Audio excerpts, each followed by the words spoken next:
Hello NRI, હું પાયલ પટેલ. અમેરિકામાં રહો છો, તમે સિનિયર સિટીઝન છો, તો આ એક વાત તમારે ખાસ ધ્યાનથી સાંભળવી જોઈએ. હવે તમે જ્યારે પણ અમેરિકામાં એક રાજ્યથી બીજા રાજ્યમાં ડોમેસ્ટિક ફ્લાઇટમાં સફર કરો છો અથવા તમે ભારત આવવા માટે એરપોર્ટ પર જાઓ છો, ત્યારે હવે 2026ના નિયમો એટલા બધા કડક થઈ ગયા છે કે તમને મોટી મુશ્કેલી પડી શકે છે. હમણાં જ એક તાજેતરમાં ન્યૂ જર્સીમાંથી એક 60 વર્ષના એક ગુજરાતીને $800ની ટિકિટ લીધી અને તેને તેના મોબાઈલના કારણે તેની ફ્લાઇટ તેને ગુમાવવી પડી, કારણ કે તેના મોબાઈલમાં એવી બધી એપ્લિકેશનો હતી જેના કારણે તેને 12 કલાકથી વધુ રોકી રાખવામાં આવ્યા. જો તમારે ફસાવવું ન હોય તો તમે આ વિડીયોને અંત સુધી સાંભળતા રહેજો. અમેરિકાને લગતી આવી જ રોજે અપડેટ જાણવા માટે એનઆરઆઈ પલ્સને સબસ્ક્રાઇબ કરવાનું ભૂલતા નહીં.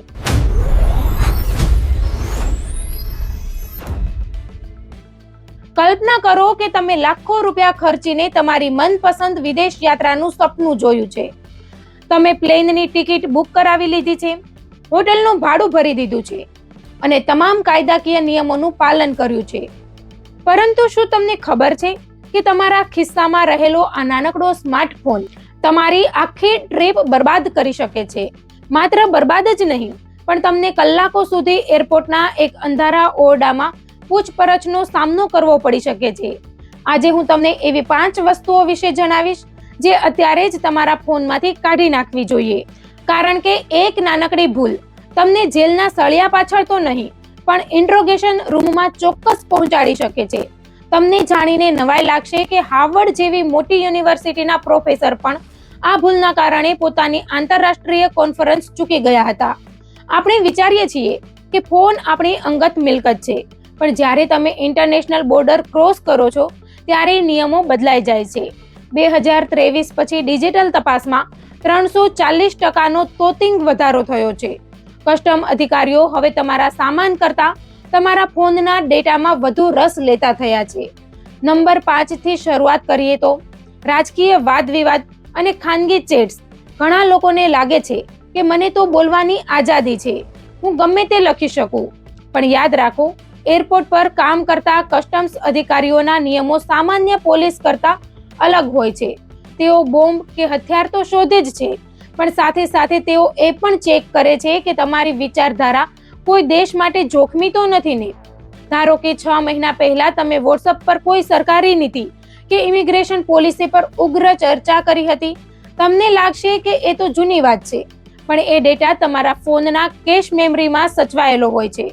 કોઈ પણ રાજકીય મીમ કે સ્ક્રીનશોટ જે તમે મજાકમાં સેવ કર્યો હોય તે અધિકારીની નજરમાં તમને શંકાસ્પદ બનાવી શકે છે. એક કોલંબિયન સોશિયલ મીડિયા સ્ટારને માત્ર એટલા માટે 6 કલાક અટકાયતમાં રાખવામાં આવી કારણ કે તેની પોસ્ટમાં અમેરિકા વિરોધી અંશો હોવાનું એજન્ટોને લાગ્યું હતું. એટલે મુસાફરી કરતા પહેલા તમારા મેસેન્જર, ટેલિગ્રામ કે સિગ્નલ એપમાં જઈને ગવર્મેન્ટ, પોલીસ કે પ્રોટેસ્ટ જેવા શબ્દો સર્ચ કરો અને એક એવી દરેક ચેટ ડિલીટ કરો જે કોઈ પણ રીતે વિવાદાસ્પદ લાગી શકે. નંબર 4, સંવેદનશીલ સ્થળોના ફોટા અને લોકેશન હિસ્ટ્રી. આ તે ભૂલ છે જે મોટાભાગના પ્રવાસીઓ અજાણતા કરે છે. તમે કોઈ ફેક્ટરી, સરકારી ઇમારત અથવા એરપોર્ટના રનવે પાસે ઊભા રહીને હોશે હોશે સેલ્ફી લીધી હોય, પણ અધિકારી માટે એ ટુરિઝમ નહીં પણ સર્વેલન્સ એટલે કે જાસૂસી હોઈ શકે છે. બ્રાઝિલના એક એન્જિનિયરને મિયામીમાં 8 કલાક સુધી એટલા માટે રોકવામાં આવ્યો કારણ કે તેના ફોનમાં એક ન્યુક્લિયર પ્લાન્ટ્સના ફોટા હતા. ભલે તે તેના કામનો ભાગ હતો, પણ એરપોર્ટ પર તેની કોઈ કિંમત નહોતી. તમારા ફોટામાં છુપાયેલો જીપીએસ ડેટા તમારી આખી હિસ્ટ્રી ખોલી શકે છે. તેથી ફોટો ગેલેરીમાં જઈને એરપોર્ટ, મિલિટરી કે કોઈ પણ સંવેદનશીલ વિસ્તારના ફોટા હટાવો. એટલું જ નહીં, તમારા ફોનના સેટિંગ્સમાં જઈને સિગ્નિફિકન્ટ લોકેશન બંધ કરી દો, જેથી તમારી મુસાફરીની પેટર્ન કોઈ ટ્રેક ન કરી શકે.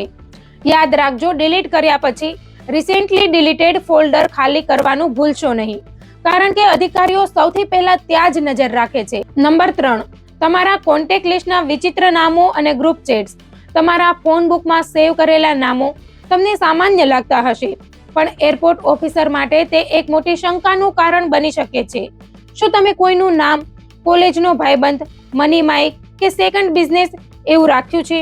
અધિકારીઓ આવા નામોને કોડવર્ડ માની લે છે. એક કિસ્સો સાંભળો.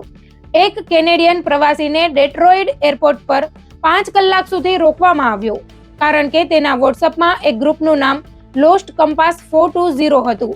અધિકારીઓને 420 ને નશીલા પદાર્થો સાથે જોડી દીધું. ભલે તે માત્ર એક ગેમિંગ ગ્રુપ હતું, પણ તેની સ્પષ્ટતા કરવામાં પ્રવાસીના 5 કલાક બરબાદ થઈ ગયા. મુસાફરીના 2 અઠવાડિયા પહેલા તમારા કોન્ટેક્ટ તપાસો. બધા જ નામો સીધા અને સાદા રાખો, જેમ કે અજય, ઓફિસ, મૌલિક, ફેમિલી. જે ગ્રુપમાં તમે એક્ટિવ નથી તેમાંથી એક્ઝિટ કરી લો. તમારી 1 સેકન્ડની ખચકાટ તમારી પૂછપરછને કલાકો સુધી લંબાવી શકે છે. નંબર 2, ભૂલી ગયેલી એપ્સ. તમારા ફોનનું કબાટ. આપણા ફોનમાં એવી ઘણી એપ્સ હોય છે જે આપણે એકવાર ડાઉનલોડ કરીને ભૂલી ગયા હોઈએ છીએ. ખાસ કરીને એન્ક્રિપ્ટેડ મેસેજિંગ એપ્સ જેવી કે ટેલિગ્રામ કે સિગ્નલ અથવા VPN સર્વિસ અને ક્રિપ્ટોકરન્સી વોલેટ્સ. જો તમે આ એપ્સનો ઉપયોગ નથી કરતા તો પણ તે તમારા માટે રેડ ફ્લેગ છે. અધિકારીઓ વિચારે છે કે જો તમારી પાસે છુપી રીતે વાત કરવાની એપ્સ છે તો તમે ચોક્કસ કંઈક છુપાવી રહ્યા છો. એક બિઝનેસમેનને માત્ર એટલા માટે હેરાન કરવામાં આવ્યો કારણ કે તેના ફોનમાં 2 વર્ષ જૂનું ટેલિગ્રામ ઇન્સ્ટોલ હતું. તેમને લાગ્યું કે આ હાઈ રિસ્ક ટૂલ્સ છે. જો તમે છેલ્લા 6 મહિનામાં કોઈ એપ નથી ખોલી તો તેની મુસાફરી પહેલા ડિલીટ કરી દો. ખાસ કરીને ડેટિંગ એપ્સ કે વિદેશી સ્ટોરમાંથી ડાઉનલોડ કરેલી એપ્સ જોખમી સાબિત થઈ શકે છે. નંબર 1, સૌથી ખતરનાક ભૂલ, છેલ્લી ઘડીએ ડિલીટ કરવું. પેનિક ડિલીશન. આ સૌથી મહત્વનો મુદ્દો છે. આ બધી માહિતી જાણીને કદાચ તમે અત્યારે જ ફોન સાફ કરવા બેસી જશો, પણ ઊભા રહો. જો તમે એરપોર્ટના ગેટ પર કે સિક્યુરિટી લાઇનમાં ઊભા રહીને ફટાફટ ડેટા ડિલીટ કરશો તો તમે મુસીબતને આમંત્રણ આપી રહ્યા છો. આધુનિક એરપોર્ટ સિસ્ટમ બિહેવિયરલ એનાલિટિક્સનો ઉપયોગ કરે છે. જો તમારા ફોનમાં અચાનક મોટો ડેટા ડિલીટ થાય તો સોફ્ટવેર તરત જ અધિકારીઓને એલર્ટ કરી દે છે. ફોરેન્સિક ટૂલ્સ 90 દિવસ પહેલા ડિલીટ કરેલો ડેટા પણ પાછો લાવી શકે છે. એક લેડી વકીલે ફ્લાઇટના 1 કલાક પહેલા જૂના વિરોધ પ્રદર્શનના ફોટા ડિલીટ કર્યા અને પરિણામે તેને 12 કલાક પૂછપરછમાં બેસવું પડ્યું કારણ કે એજન્ટોએ રિકવરી સોફ્ટવેરથી બધું જોઈ લીધું. હવે પ્રશ્ન એ છે કે બચવું કેવી રીતે? જો તમારે વિદેશ અથવા ભારત કે અમેરિકા જવું હોય તો 1 મહિના પહેલાથી ધીમે ધીમે સફાઈ શરૂ કરો. રોજ 2-4 ફોટા કે ચેટ ડિલીટ કરો જેથી તે સામાન્ય પ્રક્રિયા લાગે. તમારો જરૂરી ડેટા ઘરે કોઈ સુરક્ષિત ડ્રાઈવમાં સેવ કરી દો. સૌથી સુરક્ષિત રસ્તો એ છે કે મુસાફરી માટે એક અલગ સસ્તો ફોન વાપરો જેમાં ફક્ત જરૂરી apps, hotel, flight, family contact એ જ હોય. તમારો પર્સનલ ફોન ઘરે મૂકીને જાઓ.